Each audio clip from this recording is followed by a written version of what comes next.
Okay, Jonathan, tell the people what happened with your foot. The spider biting me on. A spider bit you? Yes. And what happened when the spider bit you? Deep in my feet. It went deep in your feet? Yeah. Did it hurt? No. No, it didn't hurt? Well, this is what happened. Let's see if I can get the charging cable on here.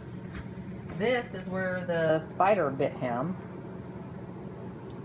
And he got an infection. This is several days later and he's been on antibiotics, but what happened is he got bit by the spider right here, and then he had a little bit of a reaction to it in that it started making blisters around it.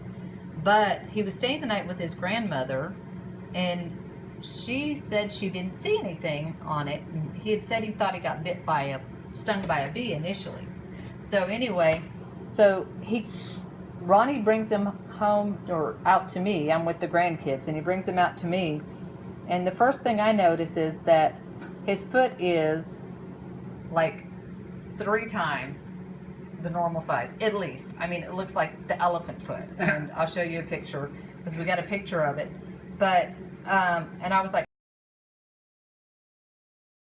oh my gosh, that's just not normal. What happened? And Jonathan said, well, I think I got stung by a bee. And I said, no, because he's been stung by a bee before and had no reaction. So you'll see the marks here. I took him to urgent care, and the doctor right away said, oh, it's an infection under the skin. What happened is where the spider bit him, I guess, a staph infection got in and it caused swelling. So he drew a line. That's how far out the red was. It was like really nasty, gross looking. And he said if it goes past that line after he starts taking the medication, then we'd have to take him back to the emergency room.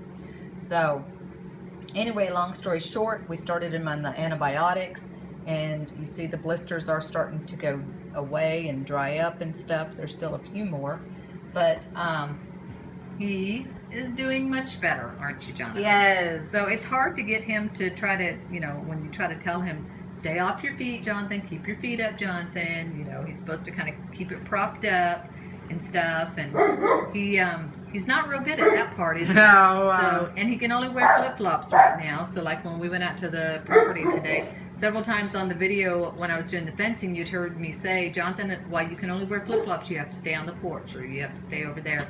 And so he wasn't. The thing is you always need to pay attention when something happens. Like I said, my mom, well, not just my mom. I can't just say my mom, because even Ronnie, Daddy, he saw it, and he said, first thing he said is, I'm like, how did you not notice his foot is 3 times the normal size? He said, I don't look at his feet.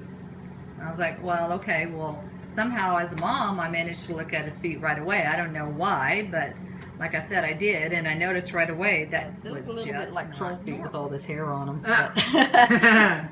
But you can still see there is still quite a bit of swelling over on this one as compared to this one. But it's definitely getting a lot better, and his troll foot is getting back to normal size. So thank you, Jesus, for keeping his healing hand on Jonathan, and that we were allowed to get him to the emergency room before it got so much worse.